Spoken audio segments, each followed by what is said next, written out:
के जी के किड्स। कुएं में मेंढक। एक विशाल समुद्र में एक मेंढक रहा करता था। एक दिन वह समुद्र से बाहर निकला और फुदक फुदक कर इधर उधर घूमने लगा। घूमते घूमते वह बहुत दूर निकल आया। उसने जंगल पार किया। जंगल पार करते ही उसे एक कुआं नजर आया। वह कुएं की मुंडेर पर चढ़ गया और अंदर झांक कर देखा। उसे कुछ मेंढक कुएं में नजर आए। उनसे मिलने के लिए वह फौरन कुएं में कूद गया। कुएं के पानी में जाकर वह मेंढकों से मिला। वे उसे अपने सरदार के पास ले गए। मेंढकों के सरदार ने उससे पूछा, तुम कहाँ से आए हो? समुद्री मेंढक ने उत्तर दिया, मैं समुद्र से आया हूँ। कुएं में रहने वाले मेंढकों ने कभी समुद्र नहीं देखा था। वे सब आपस में खुसुर फुसुर करने लगे। मेंढकों के सरदार को भी कुछ समझ नहीं आया। उसने पूछा, यह समुद्र क्या होता है? समुद्री मेंढक ने बताया, वह स्थान जहाँ पानी ही पानी है, मैं वही रहता था। घूमता हुआ यहाँ आ गया। मेंढकों के सरदार ने उत्सुकता से पूछा, कितना बड़ा होता है समुद्र? समुद्री मेंढक ने उत्तर दिया, बहुत बड़ा, बहुत ही बड़ा, जिसका अंदाजा लगा पाना बहुत मुश्किल है। मेंढकों का सरदार कुएं के 1/3 भाग तक उछलकर बोला, इतना बड़ा? नहीं, इससे भी बड़ा, समुद्री मेंढक ने जवाब दिया। मेंढकों का सरदार और उछला और उसने आधा कुआं तय कर लिया। फिर पूछा, इतना बड़ा? नहीं, इससे भी बड़ा, समुद्री मेंढक बोला। फिर मेंढकों के सरदार ने उछलकर पूरे कुएं की ऊंचाई नाप दी और पूछा, इतना बड़ा? समुद्री मेंढक ने हंसते हुए जवाब दिया, इससे कहीं बड़ा, जिसका अंदाजा ही नहीं लगाया जा सकता। न मेंढक का सरदार और न उसके समूह के मेंढक कभी कुएं से बाहर निकले थे। कुआं ही उनकी दुनिया थी। उन्हें समुद्री मेंढक की बात पर यकीन ही नहीं हुआ।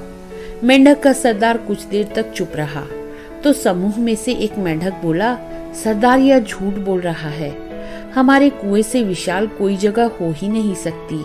ऐसे झूठे मक्कार मेंढक को हम अपने साथ नहीं रख सकते। इसे यहाँ से भगाइए। उसकी दिखा देखी समूह के अन्य मेंढक भी चिल्लाने लगे, इस मेंढक को यहाँ से निकालिए, इस मेंढक को यहाँ से भगाइए। मेंढकों के सरदार को भी आखिर उन लोगों की बात सही लगी। उसने आदेश दिया कि इस झूठे दगाबाज मेंढक को यहाँ से भगा दिया जाए। सबने मिलकर समुद्री मेंढक को कुएं से बाहर निकाल दिया। शिक्षा। जीवन में अक्सर ऐसा ही होता है। जिस चीज को हमने कभी ना देखा हो उस पर विश्वास करना मुश्किल है। जो काम जीवन में कभी ना किया हो उसमें सफलता प्राप्त होने का विश्वास होना भी मुश्किल है।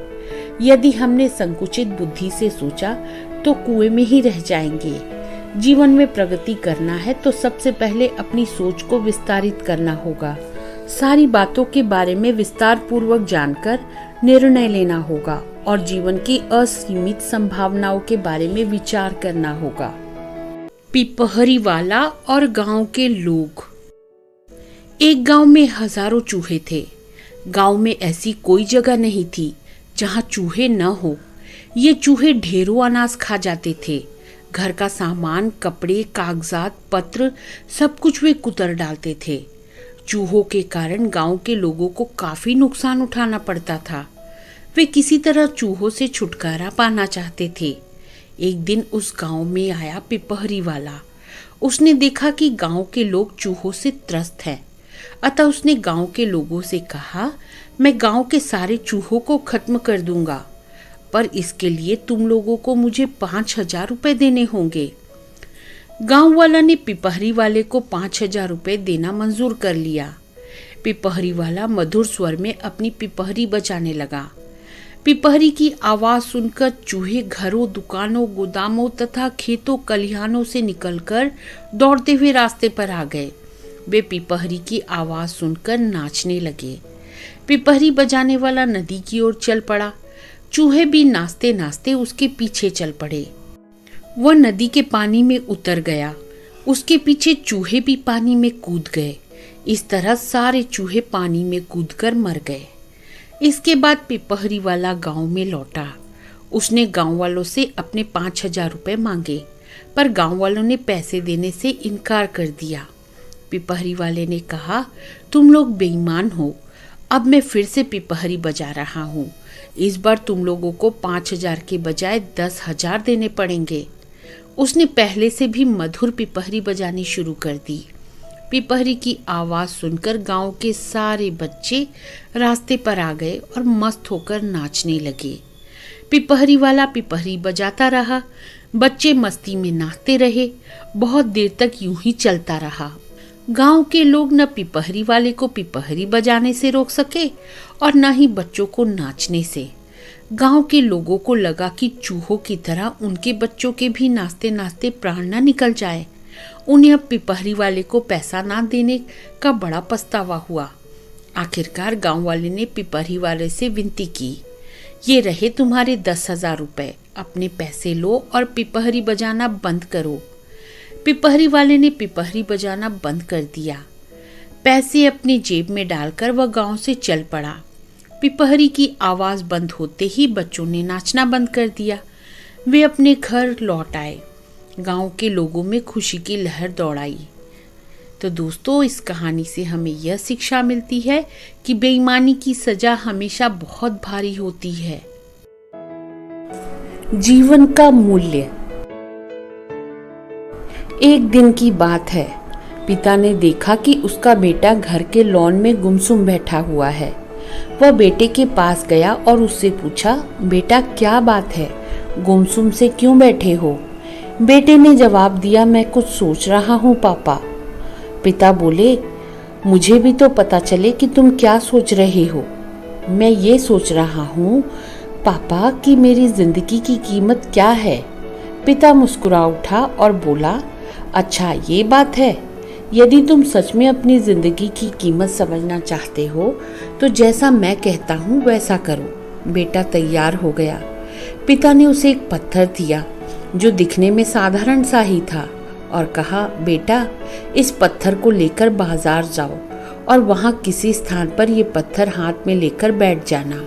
कोई इसकी कीमत पूछे तो कहना कुछ नहीं, बस अपनी 2 उंगलियां खड़ी कर देना। बेटा बाजार चला गया और एक जगह पर हाथ में पिता का दिया हुआ पत्थर लेकर बैठ गया। उसे वहाँ बैठे हुए कुछ समय ही गुजरा था कि एक बूढ़ी औरत उसके पास आई और पूछने लगी, बेटा इस पत्थर की कीमत क्या है? लड़का कुछ बोला नहीं, बस अपने पिता के कहे अनुसार उसने अपनी 2 उंगलियां खड़ी कर दी। बूढ़ी औरत बोली, अच्छा 200 रुपये, मैं इस पत्थर को 200 रुपये में खरीदने को तैयार हूँ, मुझे यह पत्थर दे दो। बूढ़ी औरत की बात सुनकर लड़का हैरान रह गया। उसे अंदाजा ही नहीं था कि एक साधारण से दिखने वाले पत्थर के लिए कोई 200 रुपये भी दे सकता है। खैर उसने वह पत्थर बेचा नहीं और घर आ गया। घर आकर उसने सारी बात अपने पिता को बताई। तब पिता ने उससे कहा, इस बार तुम एक म्यूजियम में जाना, वहां भी कोई तुमसे इस पत्थर की कीमत पूछे तो पहले की तरह 2 उंगलियां खड़ी कर देना। लड़का पत्थर लेकर म्यूजियम चला गया। वहां एक आदमी ने उसके हाथ में वह पत्थर देखकर पूछा, इसकी कीमत क्या है? लड़का कुछ नहीं बोला, बस अपनी 2 उंगलियां खड़ी कर दी। आदमी बोला, अच्छा 20,000 रुपये, ठीक है, मैं ये तुमसे 20,000 रुपये में खरीद लूंगा। लड़का यह सुनकर हैरान रह गया। उसे यकीन ही नहीं हो रहा था कि कोई उस पत्थर के 20,000 रुपये भी दे सकता है। पत्थर बेचने से मना कर वह घर आ गया। वहां अपने पिता को सारी बात बताई। जब पिता ने कहा, अब मैं तुम्हें आखिरी जगह भेजता हूँ, इस पत्थर को लेकर अब तुम किसी कीमती पत्थरों की दुकान पर जाओ और वहां भी कोई तुमसे इसकी कीमत पूछे तो कुछ कहना मत, पहले की तरह बस 2 उंगलियां खड़ी कर देना। लड़का तुरंत कीमती पत्थरों की एक दुकान में पहुंचा। उसके हाथ में वह पत्थर देख दुकानदार तुरंत उसके पास आया और बोला, अरे ये पत्थर तुम्हारे पास कैसे? इसे तो मैं सालों से तलाश रहा हूँ, ये पत्थर मुझे दे दो, बताओ क्या कीमत लोगे इसकी? लड़के ने बिना कुछ कहे अपनी 2 उंगलियां खड़ी कर दी। वह आदमी बोला, अच्छा 2 लाख रुपए, ठीक है, मैं तुम्हें अभी 2 लाख रुपए देकर ये पत्थर तुमसे खरीदना चाहता हूँ। 2 लाख रुपए सुनकर लड़के की आंखें आश्चर्य में फैल गई। यह कीमत तो उसकी सोच से बाहर थी। खैर उसने वह पत्थर नहीं बेचा और घर चला आया। घर पहुंचकर उसने अपने पिता को बताया। पापा, यकीन ही नहीं हो रहा कि कोई इस पत्थर के 2 लाख रुपए देने को भी तैयार है। ये कैसा पत्थर है पापा? कोई इसे 200 में खरीदना चाहता है, तो कोई 20,000 में, तो कोई इसे 2 लाख रुपए में भी लोग खरीदने को तैयार हैं। आखिर इसकी कीमत क्या है? पिता बेटे को समझाते हुए बोला, बेटा, तुमने अपनी जिंदगी की कीमत मुझसे पूछी थी ना।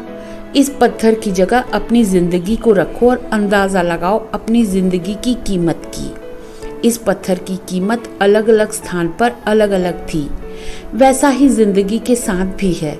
तुम्हारी जिंदगी की कीमत इस बात पर निर्भर करती है कि तुम खुद को कहाँ पर रखते हो।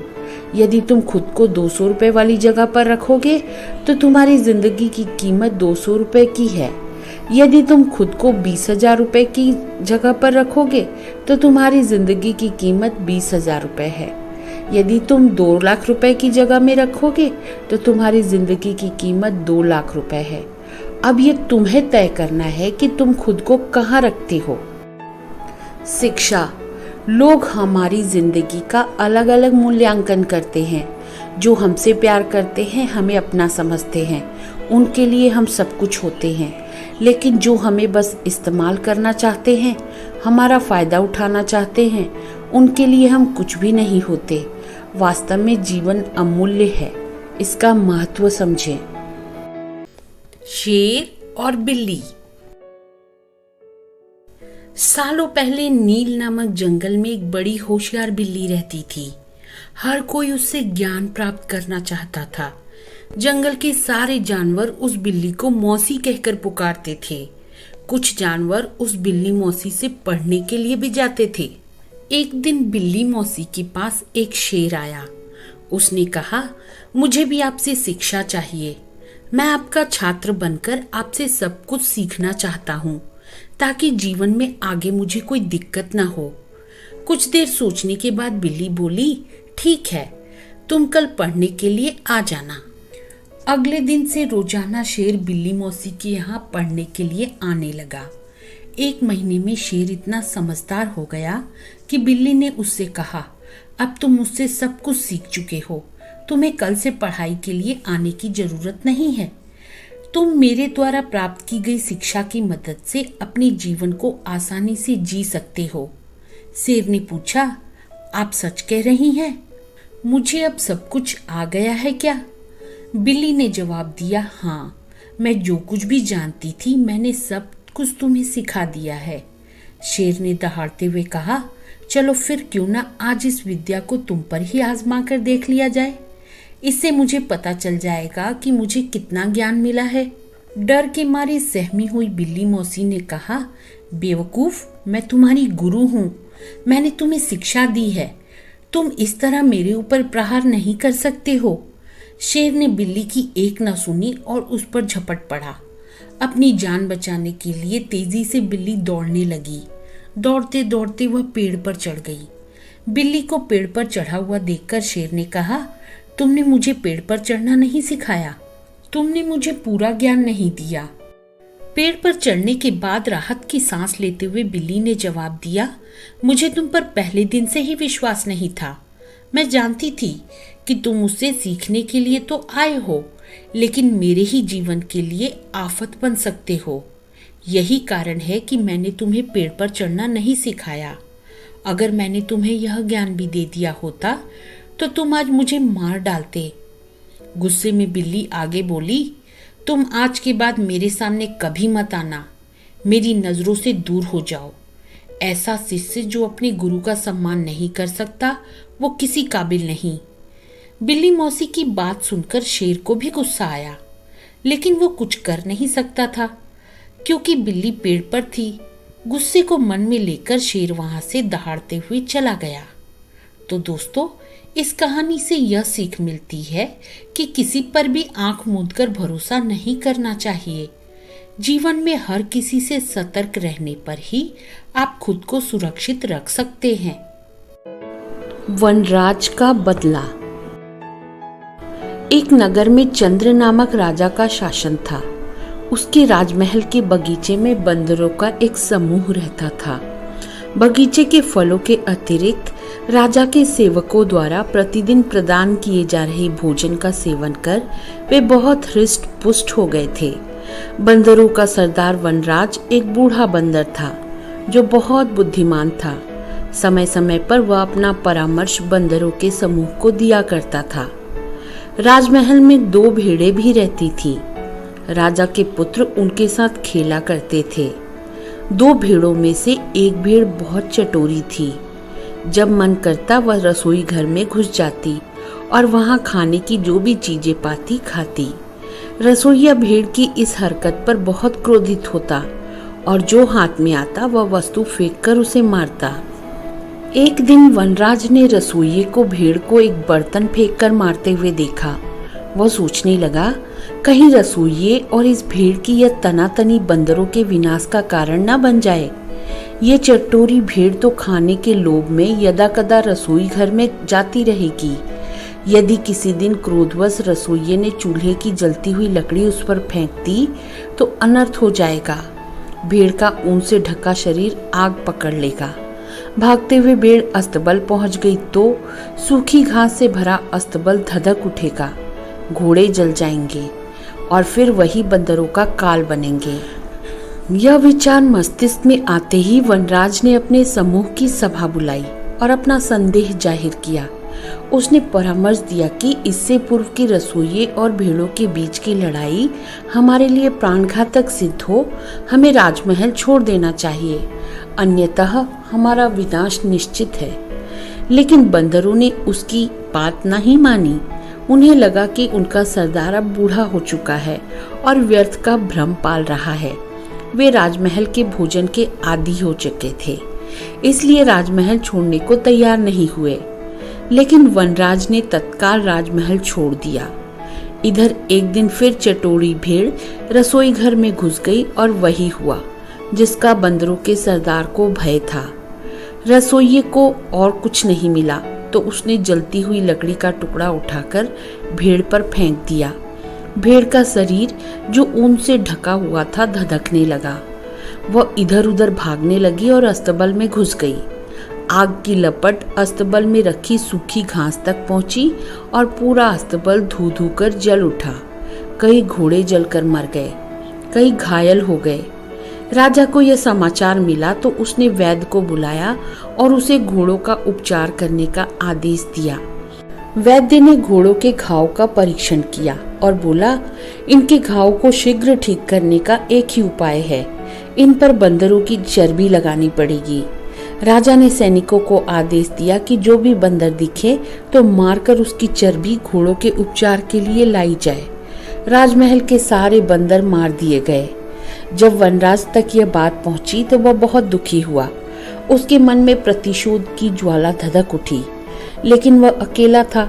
वह उपाय सोचने लगा जिससे वह राजा के कुल का भी वैसे ही सर्वनाश कर दे जैसे उसने उसके कुल का किया है। एक दिन वह पानी पीने एक झील के पास गया। उस झील में सुंदर कमल खिले हुए थे। वनराज ने देखा कि मनुष्यों और जानवरों के पद चिन्ह झील की ओर जाते हुए तो हैं, लेकिन वापस आते हुए नहीं हैं। वह समझ गया कि झील में अवश्य कोई राक्षस रहता है जो झील में गए मनुष्यों और जानवरों को खा जाता है। उसने चतुराई दिखाते हुए कमल के तने से पानी पी लिया। जब झील में रहने वाले राक्षस ने यह देखा तो झील से बाहर आ गया। उसने कई आभूषण पहने हुए थे। वह वनराज से बोला, जो भी झील में आता है मैं उसे खा जाता हूँ, लेकिन तुम तो बहुत चतुर निकले। मैं तुम्हारी चतुराई देखकर प्रसन्न हूँ। मांगो, क्या मांगते हो? वनराज बोला, एक राजा ने मेरे संपूर्ण वंश का विनाश कर दिया है। मैं उससे प्रतिशोध लेना चाहता हूँ।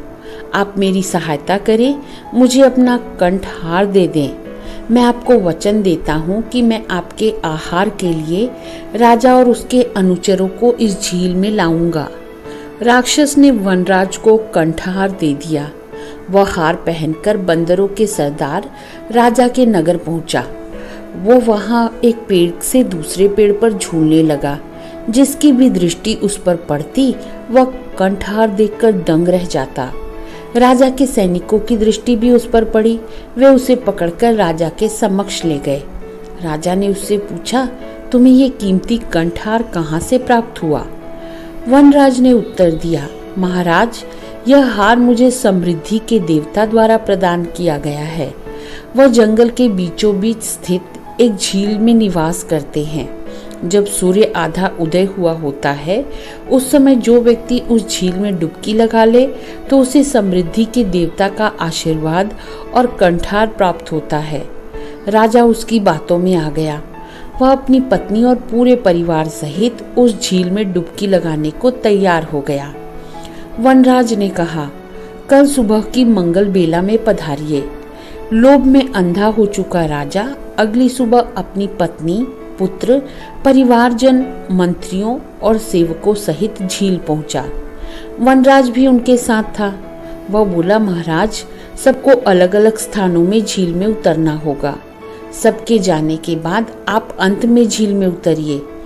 राजा की पत्नी, पुत्र, परिवारजन, मंत्री, सेवक अलग अलग स्थानों से झील में उतर गए और राक्षस द्वारा खा लिए गए।